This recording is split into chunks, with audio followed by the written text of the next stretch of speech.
Somos Luis Velázquez y Eduardo Porcarelli. Los invitamos a que nos acompañen todos los viernes a las 9 de la mañana en El Séptimo Laberinto. Un viaje por los confines de nuestro mundo interior y exterior. Ciencia, filosofía y esoterismo por lavisiónradio.net. Información que va contigo. El Séptimo Laberinto. Noviembre del 2023. Amigos y amigas de La Visión Radio, es un placer de nuevo estar con ustedes y darle la cordial bienvenida al Séptimo Laberinto. Son un poquito más de las 9 de la mañana del 3 de noviembre de 2023. Les recordamos nuestro número de teléfono, el 678-477-3036. Asimismo, se pueden comunicar con todos nosotros a través de las distintas redes sociales, el Facebook, el Twitter, el Instagram.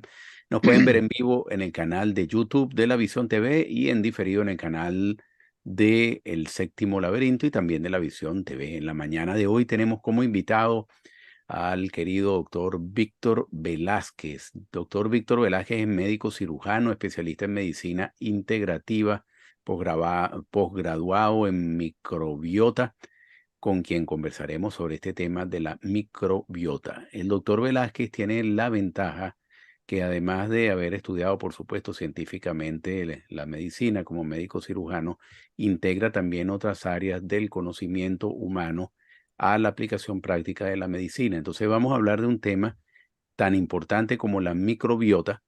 Él nos va a explicar de qué se trata, por qué es tan importante para los seres humanos concientizar de esa microbiota y tratar de cuidarla con una alimentación adecuada, con unas actitudes adecuadas. Pero vamos a entender esto desde el principio y cuáles son las consecuencias de que la microbiota sea abandonada o no sea tomada en consideración, porque puede tener efectos importantes en la salud humana. Bienvenido, doctor Velázquez, además de que es hermano de nuestro querido Luis Velázquez, entonces es un doble placer tenerlo aquí en el día de hoy. Bueno, Eduardo, mucho gusto de que nos podamos comunicar. Gracias por la invitación. Muchos saludos, saludos a Luis. Y aquí estamos para eh, deslucidar la nueva tendencia y la nueva forma de ver la medicina. Bueno, yo, el doctor Víctor Velázquez, pero yo me tomo el atrevimiento de decirle Víctor, porque como es Por hermano de Luis, supuesto, es como hermano mío también, entonces. por supuesto. Víctor, explícanos, primero entender el concepto de la microbiota, o sea, desde cero. ¿De qué se Bueno, trata? ¿Por qué es importante tener cuidado de ella? ¿Cuáles son las consecuencias de abandonar ese cuidado de la microbiota? Pero ¿de qué se trata la microbiota? bien. ¿Te acuerdas que antes se decía que la flora bacteriana, se hablaba de Sí. la flora bacteriana? Claro, hoy en día todo eso se llama microbiota porque la microbiota es una comunidad de bacterias que nosotros tenemos en todo nuestro organismo que se subdivide por órganos, pero es la comunidad total de bacterias que nosotros tenemos en el organismo en el cual conviven con nosotros, nos aportan elementos nutritivos, elementos metabólicos y nosotros también le aportamos sustancias químicas y bioquímicas para que ellas subsistan. Eso quiere decir que si nosotros matamos nuestra microbiota, nosotros nos morimos. Si nosotros nos morimos, la microbiota también. O sea que nosotros vivimos en simbiosis, en un completo intercambio de sustancias para poder subsistir, donde la microbiota a nosotros nos protege y además las funciones de la microbiota tienen que ver muchísimo con nuestro sistema inmunológico, con el sistema metabólico, con el sistema hormonal, con el sistema nervioso y con casi todas las patologías que tiene el ser humano si no está la microbiota funcionando bien. Si funciona bien, entonces todo está en orden. Y además tiene una función, como decimos nosotros, una función de cuidado, un ejército que tenemos allí específico de bacterias, específicamente los lactobacilos y las bifidobacterias que están en el sistema digestivo que hacen que toda bacteria rara que entra al organismo, ellas la controlan. Además que nosotros tenemos una cantidad de bacterias que son desde el punto de vista que no producen enfermedades, pero sí hay bacterias que tenemos dentro de nuestro organismo que producen enfermedades y enfermedades graves, pero están controladas por las demás bacterias, pero que además, como están controladas, ellas nos producen mucho beneficio, nos producen vitaminas, nos producen enzimas, y como por ejemplo, te voy a poner que todo el mundo la conoce, la famosa Escherichia coli. Para Sí, decirte una, la Escherichia coli en el organismo nos contribuye a producir vitamina K y vitamina B12. ¿Eh? Sin esa bacteria, nosotros no tenemos vitamina K, otras bacterias que te producen otro grupo de vitaminas. Hay unas bacterias que te producen, te hacen hacer una mejor absorción intestinal. Y no solamente que tiene que ver con estados mentales. ¿Eh? Antes se creía, cuando yo estudiaba medicina, que las únicas neuronas que producían serotonina eran las neuronas del cerebro. Hoy se conoce que el 40% de la serotonina que se produce en nuestro organismo la produce el intestino. Y tiene que ver con la depresión, tiene que ver con los estados de ansiedad. Ocurre ese problema y son trastornos de origen intestinal que nos lleva a la producción de esos problemas. Eso es en sí la microbiota. También la microbiota, eh, me adelanto a una pregunta que ustedes me van a hacer. Bueno, ¿y cómo se origina la microbiota? Ahí vamos. Cuando nosotros, ¿verdad? Esa microbiota se origina generalmente cuando la madre está en estado, la madre a través de el cordón umbilical y la placenta le transfiere la microbiota de ella, ¿sí? Les transfiere su estado inmunológico. Antes se creía que la placenta era estéril, que el cordón umbilical era estéril o no. Ahora se sabe que hay una transmisión allí y que como el, la madre y el niño que está en gestación son uno solo, pues el niño pues no se infecta. Entonces le empieza a transmitir ese torrente de microbiota de ella y él va creando su sistema inmunológico. Después que el niño en el momento del parto, en el momento cuando nace, que puede nacer por vía de parto vaginal o vía por cesárea, ahí se marca una gran diferencia en la salud del niño, en la salud de toda su niñez y de toda su vida. Claro que hay actitudes y formas para que cuidar al niño. Como por ejemplo, cuando un niño nace por vía vaginal, ese niño absorbe las bacterias que hay en el canal vaginal de su madre entonces él la ingiere por vía oral. En ese transcurso, él se traga y digiere todo ese grupo de bacterias que están ahí, además de la que ya trae. Entonces trae como consecuencia un armamento para la producción de sustancias bioquímicas protectoras, metabólicas, hormonales para su desarrollo. En cambio, cuando el niño nace por cesárea, el niño no pasa por allí y por lo tanto él va a adolecer de ese grupo de bacteriano que él tiene.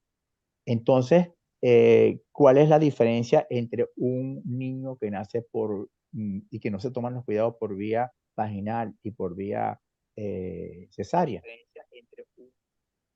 Que el niño que nace por vía vaginal, pues él va a tener ese cúmulo de bacterias de su mamá, y no solamente de su mamá, la que su papá le ha transmitido a través de su mamá, y entonces el niño pues nace con esa carga microbiota bastante fuerte, tanto que el de la cesárea no. ¿Qué ocurre con un niño con cesárea? Muchas veces en grandes cantidades hay niños que nacen con TDA, con déficit de atención, niños propensos al Alzheimer, niños propensos a tener disturbios neurológicos, a tener una debilidad desde el punto de vista metabólico. Y bueno, nace con ese problema, alergias, gran cantidad de alergias, asma, porque no tiene su sistema inmunológico adecuado, que no ha sido transmitido adecuadamente, y más si no le dan leche materna. Entonces, ¿qué se está haciendo en algunos países hoy en día? Cuando un niño nace por vía cesárea, el médico, y te digo que no todos los médicos lo hacen, porque ahorita estamos en pañales con respecto a la microbiota, pero ya tratamos de impregnar ese niño de las bacterias de la mamá. En el momento en que van a sacar el niño, el ginecobstetra, el cirujano, le dice a la enfermera o a otro médico, agarre un algodón, le introduce a la madre el algodón por vía vaginal, le con el algodón o la gasa le remueve las secreciones que tiene ahí. Cuando yo te pase al niño lo masajea con esas secreciones, se las pasas por los ojos, te lo introduces en la boca y por los oídos para impregnarle lo que no se impregnó en el canal del parto. ¿Qué te Qué parece? complicado en todo caso, ¿no? Pero dime una cosa, Víctor, dentro del marco de esas bacterias, ¿qué pasa cuando el número de bacterias baja en nuestro organismo? ¿Qué pasa cuando qué sucede? Bueno, generalmente la microbiota hay un equilibrio en el organismo, pero lo que contribuye a que el número de bacterias baja es la dieta que tiene el que las porta. Una dieta deficiente, un mal estilo de vida. Entonces, ¿qué ocurre? A lo que baja ese número de bacterias, empiezan a crecer unas bacterias patógenas que producen un grupo de enfermedades. ¿Eh? Entonces ocurre una enfermedad que se llama disbiosis. La disbiosis es un problema de déficit o exceso de bacterias que ocurre en el organismo. Entonces ahí empezamos de acuerdo a las debilidades que nosotros tenemos desde niños o en adultos, que se nos baja ese número de bacterias, entonces empezamos a tener en algunos trastornos del sistema nervioso, como por ejemplo, te voy a decir, en el sistema nervioso ya se sabe que la enfermedad de Parkinson es una enfermedad intestinal que da síntomas neurológicos, como por ejemplo, la contraes por trastornos en la microbiota y te da síntomas a los 40 años después. ¿Eh? Pues eso es porque se producen proteínas que van para arriba para el cerebro y en el cerebro se producen las mismas. Entonces esas proteínas salen mal plegadas, mal adecuadas, se adhieren mal, entonces ahí se producen unas, unos corpúsculos especiales que se llaman cuerpos de Lewy y produce el Parkinson.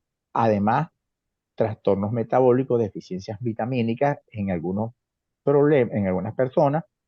A veces, no sé si ustedes han oído que cuando hay un déficit de bacterias, que hay una disbiosis, ocurre que empieza a producirse una insulina de muy mala calidad. Una insulina de muy mala calidad que no responde adecuadamente a controlar los excesos de glucosa que hay en el organismo y se nos empieza a subir la glicemia. Y ahí empieza la cadena para producir una diabetes tipo 2. ¿Eh? Y claro que hay otras formas que se produce diabetes, pero esa es una de las principales formas que ahora se está descubriendo que ya hay trabajos científicos en base a eso y con una baja cantidad de metabolitos biliares y empezamos a tener trastornos digestivos con trastornos en la célula de lángera del páncreas. ¿Ve? Pasan innumerables cosas. Nos enfermamos, a resumidas cuentas, nos enfermamos y de acuerdo porque tenemos a veces órganos que a veces están mal atendidos por el organismo, que por defectos que nosotros traemos, por el estilo de vida que llevamos, tenemos órganos que no los cuidamos, entonces ahí es donde ataca, son órganos diana, donde ataca la disbiosis. Y la disbiosis pues sí, es atacado por un grupo de bacterias. ¿Y cómo sabemos que nosotros tenemos disbiosis? Muy fácil. Generalmente, disbiosis tenemos muchas personas, a lo mejor todos los tres que estamos, los cuatro que estamos conversando acá, tenemos en algunos otros eh, estados de la vida hemos tenido ciertas disbiosis. Esas personas que se la pasan eructando, personas que tienen gases por arriba y por abajo. Los gases se diferencian en gases que tienen olor, que son por una superpoblación de bacterias que segregan hidrógeno, que no tienen olor, pero es un paciente que siempre anda, tú sabes, como dicen los brasileños. Los brasileños dicen cuando una persona que en chapeo vamos a cambiarle el nombre, exquisitos, que tiene una producción muy grande de exquisitos, que Mm. tiene fama por eso. Entonces, eso es por eso. Pero hay otras personas que en vez de eso tienen una producción de exquisitos que, que tienen olor a huevo podrido. Esa es otra cosa, pues ese es otro grupo de bacterias. Y hay otros exquisitos que son olor a metano. Entonces son ahí donde uno puede descubrir eh, qué tipo de bacterias tiene esa disbiosis, ese desequilibrio en déficit o en eso. Entonces hay unos exámenes que hacen una pantalla de, de las bacterias que están en las heces y uno ve en esa panorámica ve qué tipo de bacterias faltan y las que faltan o las que están en exceso son las que están produciendo esa patología. Y no es que le mandamos los probióticos y se van a curar, sino que acompañamos el tratamiento de la patología que tiene con probióticos para equilibrar la microbiota en el organismo. Víctor, aquí tienes dos preguntas. La primera Ajá, la señora Vilma Grimaldi Huida desde Porlama, precisamente vecina tuya, bien. creo que paciente tuya incluso. Y Ajá. la primera pregunta que ella dice es la microbiótica de la madre, o sea, enfermedades de la madre la podemos heredar los hijos nacidos por vía vaginal. Uno. Después, Ajá. segunda pregunta la hace el embajador Héctor Quintero, que nos está escuchando también, y dice, ¿la microbiota tiene relación con enfermedades como el cáncer o la demencia senil? Bueno, la primera pregunta, generalmente el cuerpo de la madre el cuerpo humano es tan perfecto que hace selección y generalmente pasan las cosas buenas. Lo que nosotros tenemos heredamos son las enfermedades genéticas.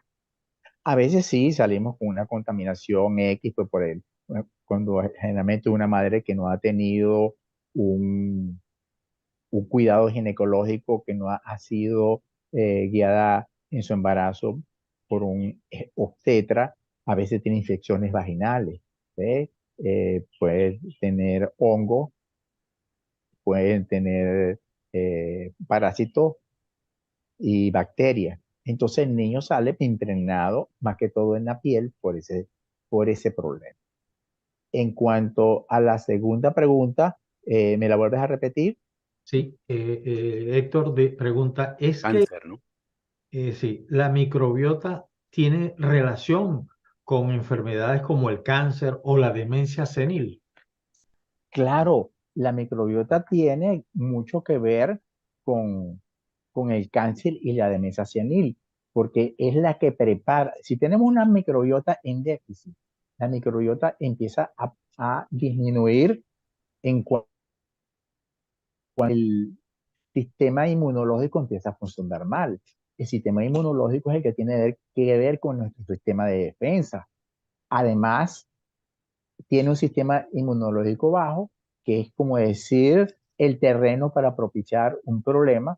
También tenemos que ver la epigenética, tenemos que ver el medio ambiente en el cual nosotros nos desenvolvemos, el ambiente laboral, que tenemos contaminaciones de diferentes cosas, y con un sistema inmunológico bajo, con una genética que que no es adecuada, porque hay personas que traen marcadores genéticos donde tienen eh, eh, que son propensos a tener diferentes tipos de cáncer, pero si nosotros no tocamos esa tecla, como decimos coloquialmente, nosotros nos cuidamos, tenemos una alimentación adecuada, una vida, un estilo de vida sano, pues nosotros, aunque tengamos como en las mujeres que tienen un gen específico para la producción del cáncer de mama, o todos los varones y hembras que tenemos un gen, no todos, pero algunos tienen un gen para producción de cáncer de colon o cáncer de ovario. Si nosotros no le damos las condiciones para que eso se desarrolle, nosotros, aunque tenemos la predisposición genética, nosotros no hacemos ese cáncer.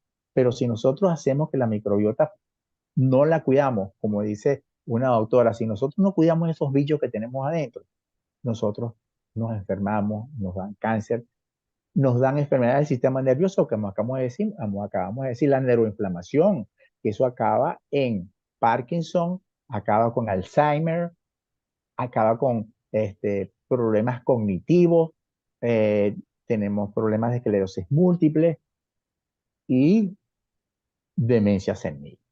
Todo eso es, la microbiota es, como decir, la madre de todas las funciones del organismo y no hay nadie en que se escape para eso. Si nosotros tenemos una microbiota deficiente, no solamente eso que le acabo de hacer, empezamos a desarrollar enfermedades de la piel, ¿verdad? Psoriasis, acné. No sé si ustedes se han fijado que ustedes tienen un amigo que tiene por allí, de repente le salen unas espinillas, unos barritos en la cara. Eso no es que todavía tenga pubertad, es un problema que tiene la microbiota y lo está expresando a través de la piel que le está diciendo, cúrame, cuídate. Eso es. Luis. Eh, bueno, ya nos quedan unos minutos para ir a la primera pausa, pero al regreso, Víctor, quisiera que nos dijeras en primer lugar eh, qué significa la alimentación adecuada, en primer Ok, lugar, mantener la perfecto. microbiota. Y luego, tú hablaste de unos exámenes que se realizan para las mediciones de la microbiota. Exacto. Dilma te pregunta, ¿dónde se hacen esos exámenes? Estamos de regreso en el séptimo laberinto conversando con el doctor Víctor Velázquez acerca de la microbiota. Doctor, antes de ir a la pausa comercial, Luis le había dejado dos preguntas del público.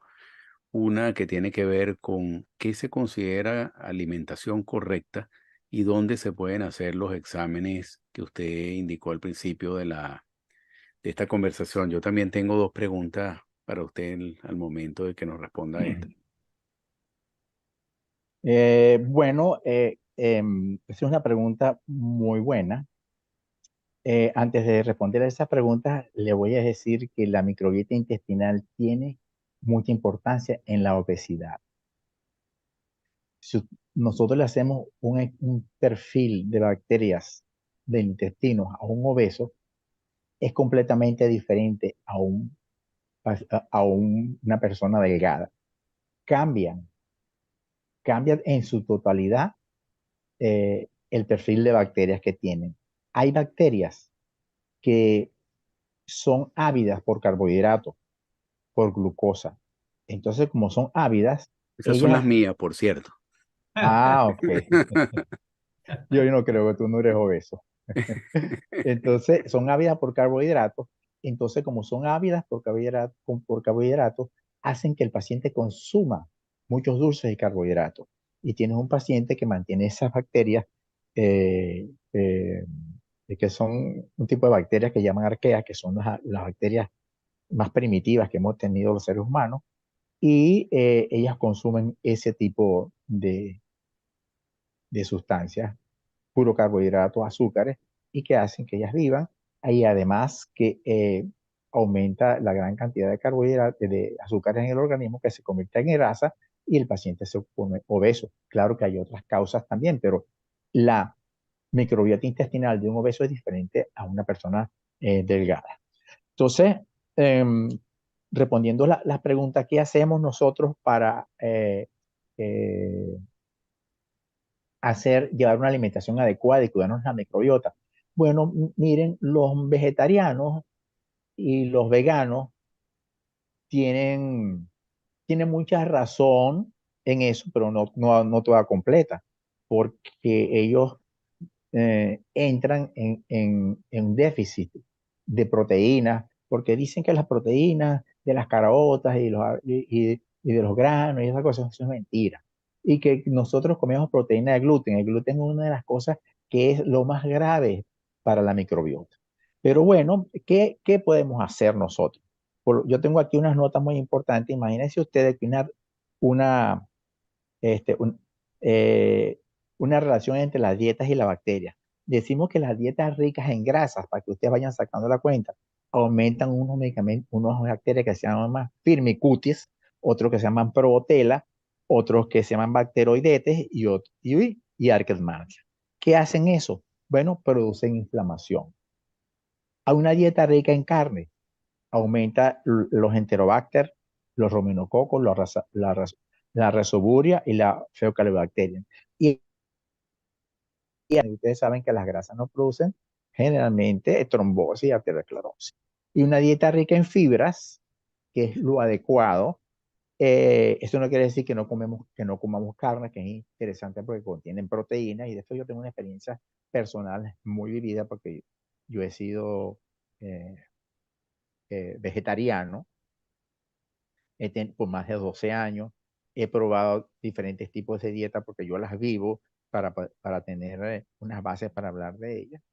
Y las proteínas hacen falta, definitivamente. De eso Luis tiene esa experiencia con nosotros. Una dieta rica en fibras, pues hay un aumento de unas bacterias que se llaman Protella, Bifidobacterium, otras que se llaman Rosebuene y Faecalibacterium. ¿Qué hacen ellas? Una dieta rica en fibra es una dieta antiinflamatoria, y una dieta antiinflamatoria es antiansiedad, porque nosotros tenemos dos tipos de inflamaciones: las inflamaciones por los traumatismos y las inflamaciones que se producen por la ingesta de sustancias químicas o bioquímicas que introducimos al organismo y que nos producen microinflamación. El desgaste y la función de los órganos produce microinflamación. Entonces, nosotros debemos ingerir bastante fibra que contienen eh, butiratos, propionatos y acetatos, que hacen que produzcan ácidos grasos de cadena corta que van en contra de la inflamación. En resumen, ¿qué hacemos? Mire, consumir bastante aceite de oliva extra refinado, comer ajo, especies y hierbas aromáticas como el romero, el ajo, el jengibre, canela, frutos secos, té verde, fibras, setas, el trigo sarraceno, porque el trigo normal que nosotros comemos con los panes es altamente lesivo para el organismo, más que todo por las sustancias químicas que le ponen. eh, entonces, eso modifica la bioquímica nuestra y nos produce enfermedades. Podemos ya clarificada, perdón, los flavonoides, manzanas, cebollas, granadas. La granada es muy importante consumirla, frutos rojos, cacao, más que todo cosas que conocemos pero que nosotros obviamos muchas veces. Y una alimentación sana, una alimentación especial, no es una alimentación cara. Caras son los productos que venden llamativos en el supermercado, que están hechos con muchas sustancias químicas, con muchos saborizantes, diferentes químicos que hacen que, inclusive químicos que te estimulan las papilas gustativas que están en la lengua, para que te produzca avidez por eso en el momento que las consumes, y te produzca más necesidad de consumirlas. Entonces, ingiriendo bastantes hojas verdes, y me dirás que eso no es a ver de la lechuga, la escarola, toda esa familia es muy importante. Ese es comer sano y no es caro. Que si no podemos comer langosta, bueno, no, pero podemos comer cualquier otro pescado. Si podemos comer langostas también está bueno, pero lo que es comer alimentos que sean de la naturaleza, que sean de la estación y que son producidos y cuya planta ha sido producida sin la intervención de muchos elementos químicos. Esa es la alimentación.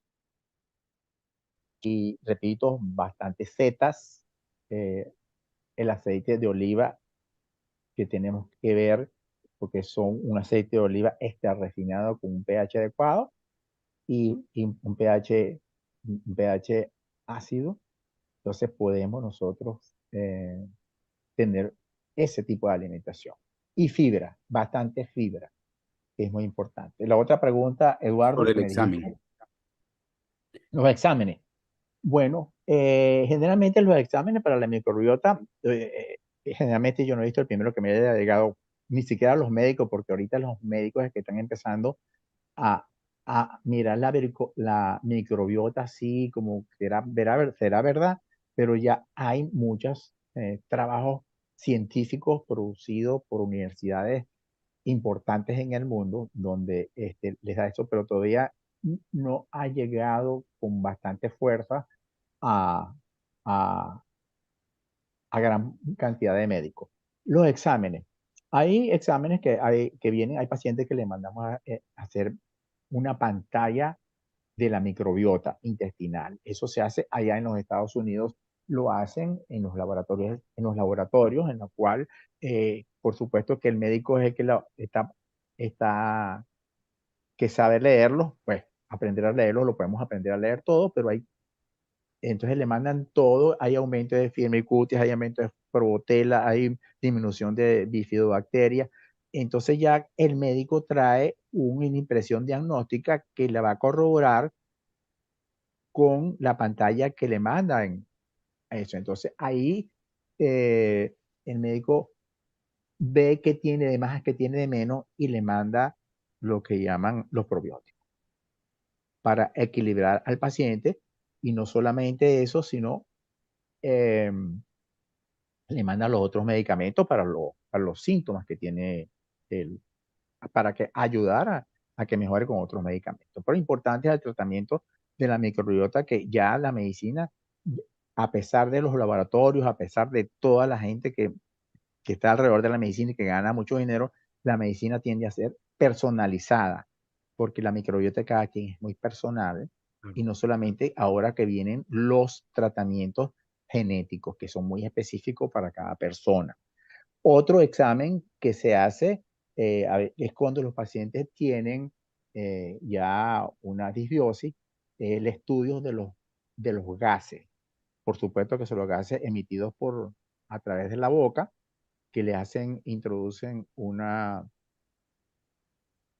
sustancia, una sustancia dulce específica cada 15 minutos por unas 3 horas, y inmediatamente cuando el paciente empieza a tener gases, se lo están midiendo por la boca, va depositando allí, entonces ve que en esos gases, ¿cuáles son?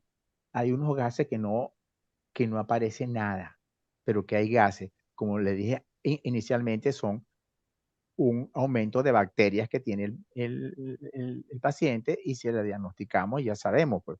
Pero todos tenemos gases y ese aumento de bacterias viene acompañado con diarrea. Y cuando hay unos gases que generalmente huelen a metano, que ya están determinados en el laboratorio, es que el paciente tiene arqueas, y el paciente le dice a uno que él tiene estreñimiento, es una disbiosis con estreñimiento. Y ahí se detectan también otros gases, que es con sulfuro de hidrógeno, que es el matrimonio entre las arqueas y las bacterias que producen hidrógeno, que dan un olor como a huevo podrido. Eso trae como consecuencia, pues, diarrea, de repente da intercalado diarrea con constipación, es intermitente. Ese es el examen que se llama estudio de gases. Y el otro es la pantalla de bacterias que se utilizan allí. Pero les voy a decir, no me lo han preguntado, creo que no me lo van a preguntar, pero se los voy a decir, ahí lo que se está haciendo hoy en día, que se llama los implantes fecales.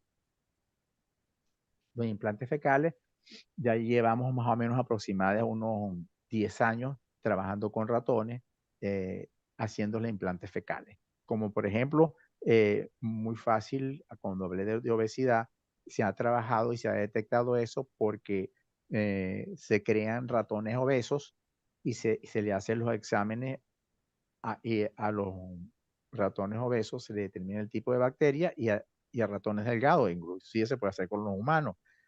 Y le sacamos una muestra de heces a los ratones delgados y se los implantamos a los ratones obesos. Inmediatamente le cambia la flora bacteriana y los ratones obesos adelgazan. ¿Eh?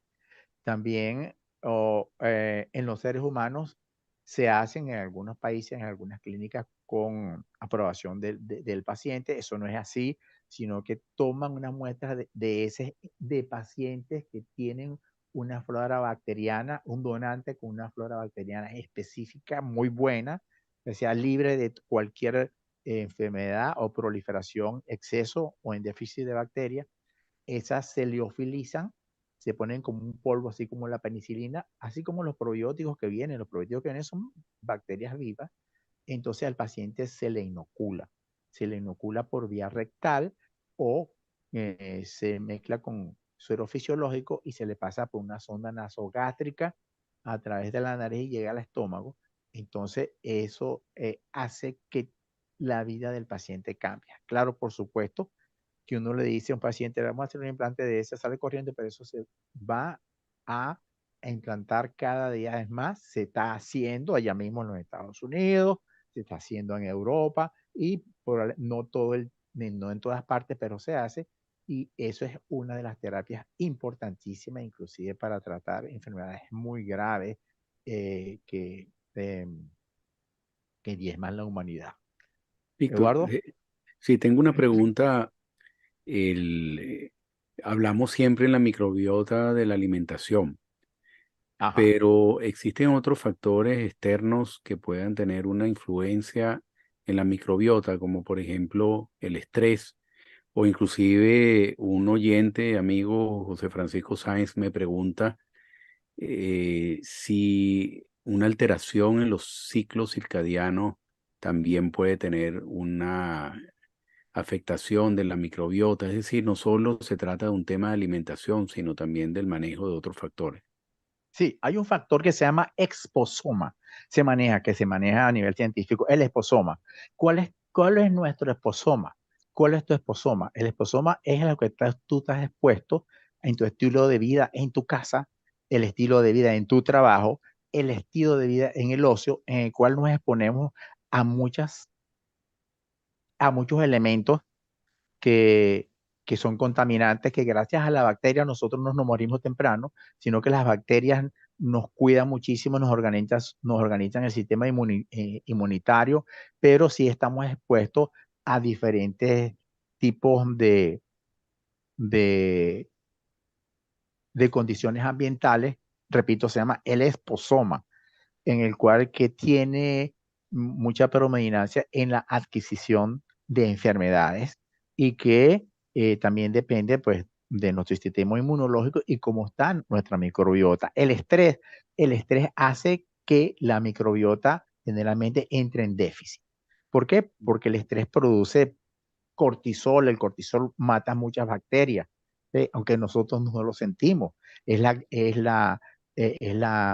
el mediador químico, el neurotransmisor que se produce para producir el estrés, que es en los ritmos circadianos. Si nosotros no dormimos lo necesario, esa microbiota cambia. Si nosotros cambiamos el ciclo del sueño, la microbiota cambia. Si nosotros agarramos y tomamos un examen de la microbiota de un amigo nuestro que come igual, pero que tiene un trabajo nocturno, comparado con la microbiota nuestra, es diferente. Y eso eh, eh, eh, contribuye a la predisposición de enfermedades por problemas en la microbiota. También en los horarios de comida, todo eso influye. Nosotros tenemos que tener como la tienen las mismas bacterias, unos ciclos que debemos respetarlos, pero como nosotros somos humanos, nos las sabemos todas y creemos que todo es igual y el cuerpo humano es tan grande y tan poderoso que nos esquiva de muchas enfermedades. Imagínate que la gente va para un supermercado y de repente ve unas fresitas así, se come una, pero ¿qué saben ustedes si esas fresas están impregnadas de ese? ¿Quiénes las agarró? ¿Quiénes las recogió con la mano o con guantes? ¿Qué tocó con esa mano y con esos guantes? La microbiota, las bifidobacterias y los lactobacilos se encargan de matar todas las bacterias que entraron adentro. Y cuando no las mata, porque están en déficit, nos enfermamos. Tengo, ot- Ese es, sí, tengo otra ajá. pregunta que quiero aprovechar los minutos que nos quedan. Muchas Ujú. personas entre comillas, se automedican en el sentido de decir, bueno, voy a tomar esto, este probiótico, y entonces van, los compran y se los toman. Podemos libremente estar tomando probióticos sin que un médico nos haya evaluado o pudiéramos en algún momento revertir una estabilidad haciendo cosas que no deberíamos hacer, ¿no? Probióticos generalmente deberíamos tomarlo. Ok, Deberíamos tomarlo. Ahí, por supuesto, hay unos probióticos que son específicos con unas bacterias con nombre y apellido, que no las nombro ahorita porque entonces vamos, todos los que tenemos o los que tienen aumento de peso van a comprar un probiótico con eso y te pueden gastar un buen daño porque eso hay que dosificarlo. Para la obesidad te baja de peso porque hay un grupo de bacterias que, como te dije anteriormente, contribuyen a producir más obesidad de la normal, entonces ese mata ese grupo de bacterias. Entonces sí, pero yo le recomiendo el kombucha, que es un hongo, el chucrut, que son los fermentados, y el kefir, que contienen abundantes lactobacilos y bifidobacterium que nos cuidan muchísimo. Esos allá, por lo menos en Latinoamérica y en Europa se encuentran más, más con más facilidad que en los Estados Unidos. Pero yo le acabo de informar a Luis que consigue kefir es una forma que la puedes en Amazon y, y la kombucha, ese se consigue en la comunidad hispana que lo sabe conseguir y que se producen en la casa, produce una sustancia que generalmente es ácida y es agradable y esa es rica, es un probiótico espectacular y que te previene de cualquier enfermedad gastrointestinal y te cuida de cualquier bacteria anómala que entra.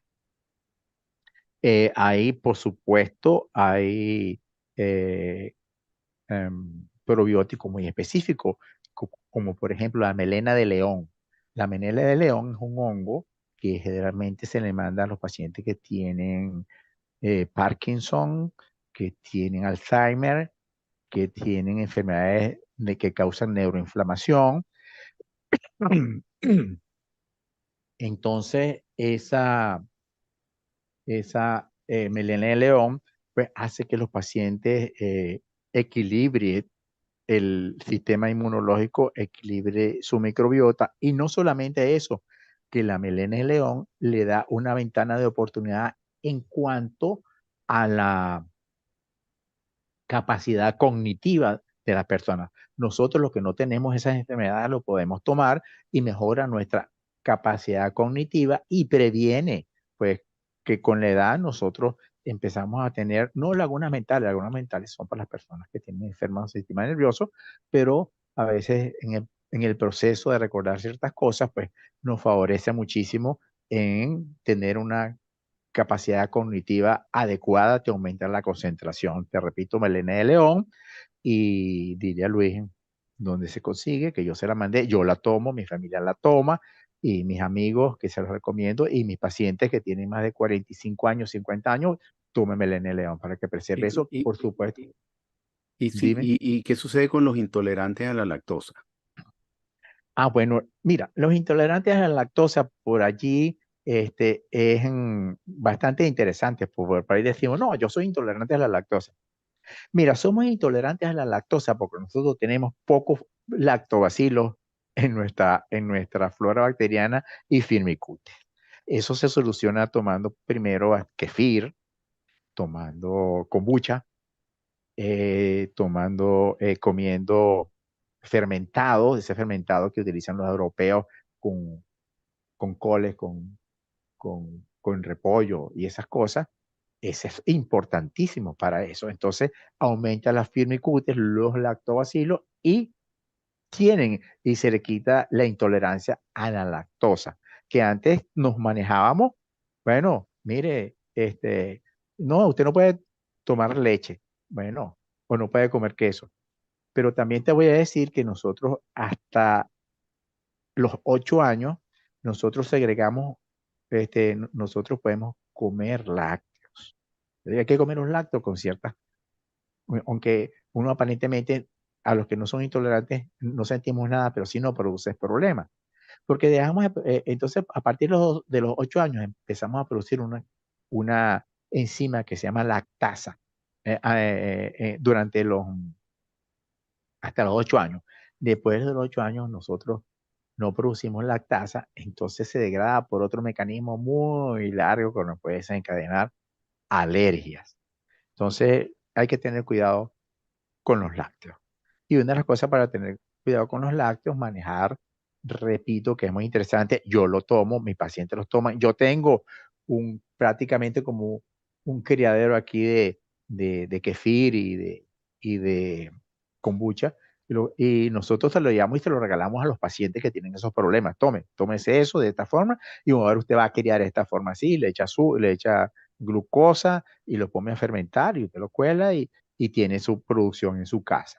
Que eso es, en Europa la gente lo toma muchísimo, aquí en Latinoamérica la gente lo está consumiendo bastante y la comunidad hispana en los Estados Unidos ya conoce muchísimo eso y Amazon nos vende.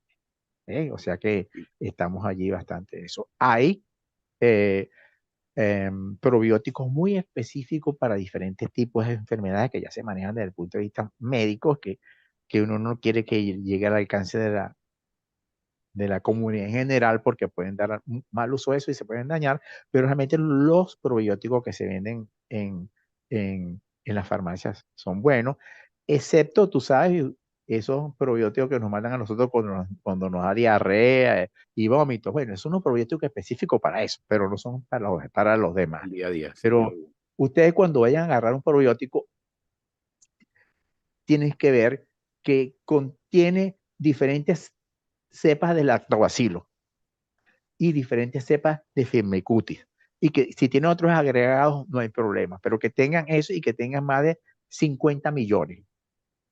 Ah, les iba a decir otra cosa. ¿Ustedes saben cuántas bacterias se transmiten en un beso? En un beso de pasión. 70 millones de bacterias Qué bárbaro. en un beso.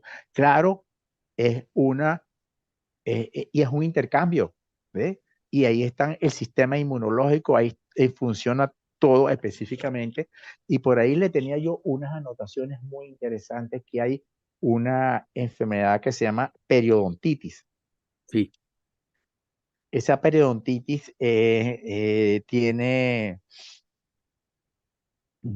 tiene unas bacterias, 3 bacterias específicas que se llaman Porphyromonas gingivalis, eh, Tenerella forsyth y Treponema denticula.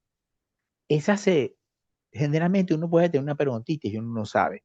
Y mucha gente tiene periodontitis y no sabe, y tiene trastornos, sangrados en la boca, X cosas en las encías, y no sabe, pero como no se cuidan esa área, pues el odontólogo no se la descubre, ¿no? Y es difícil de descubrir hoy en día porque esas bacterias están dentro de la encía y ellas forman un biofilm que se parece muchísimo a la mucosa oral.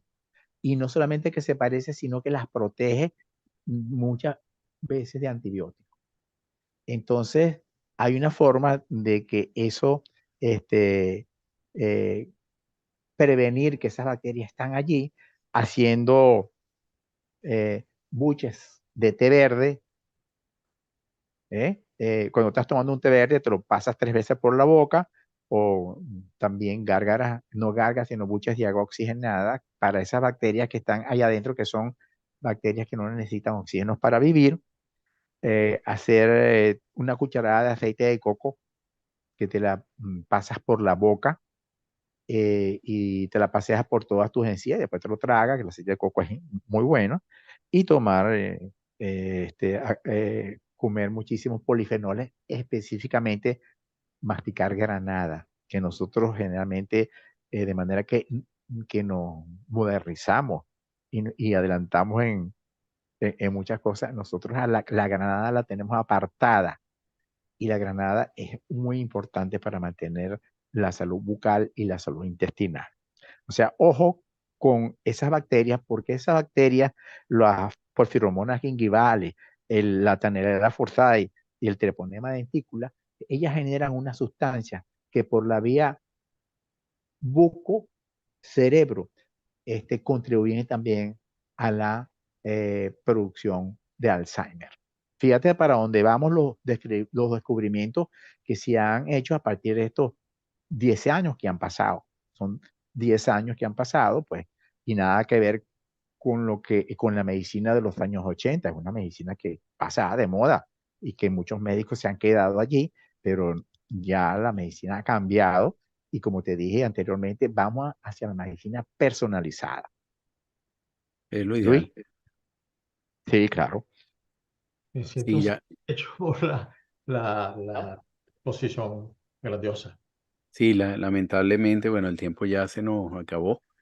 Bueno, Eh, mira, perdona, me gustaría que una vez conversáramos sobre la microbiota en los efectos en el sistema nervioso, que es muy interesante. no, sí, eso ya creo que se nos van a abrir un abanico de temas Sí. tremendo. Solo ya para terminar, quería preguntarte, Víctor, si tú tienes una página web donde publicas todos estos conocimientos, artículos, donde te pueden contactar, etcétera. Bueno, nosotros lo que tenemos es Instagram, donde nosotros publicamos cosas de lo que nosotros hacemos, es @ la clínica del dolor pegado.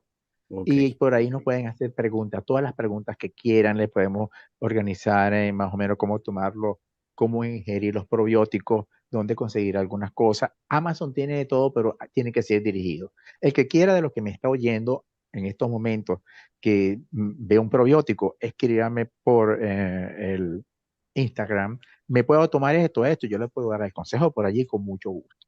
¿Eh? Bueno, Oh, muchísimas gracias, Víctor. Él es un doctor de estos integrales, que no es un mercader de la medicina, sino un hombre que verdaderamente quiere y se preocupa por el bienestar y la salud de sus pacientes, y lo pueden contactar. Yo he tenido muchas referencias de él, con curaciones importantes, y bueno, a la orden, Víctor, te vamos a seguir invitando, pues creo que hay un abanico de temas aquí para conversar. hay un abanico de temas con la microbiota porque es muy especializada. Entonces, allí podemos abordar diferentes temas específicos en diferentes sistemas que va a prevenir muchas enfermedades. Espero que esta conversación que hemos tenido haya sido para el bien de todos nosotros, Así es. de nosotros me incluido al principio, y de todos ustedes y de todos los que nos escuchen para que tengamos una vida mejor y más sana. Muchísimas gracias, un placer, y un placer a todos. Muchas gracias, Anthony, por el trabajo en los controles, y Luis, será hasta la próxima semana. Todo el público del Séptimo Laberinto, muchas gracias. Bueno, felicidades, que tengan un feliz fin de semana. Igualmente también, gracias. Hasta luego. Somos Luis Velázquez y Eduardo Porcarelli.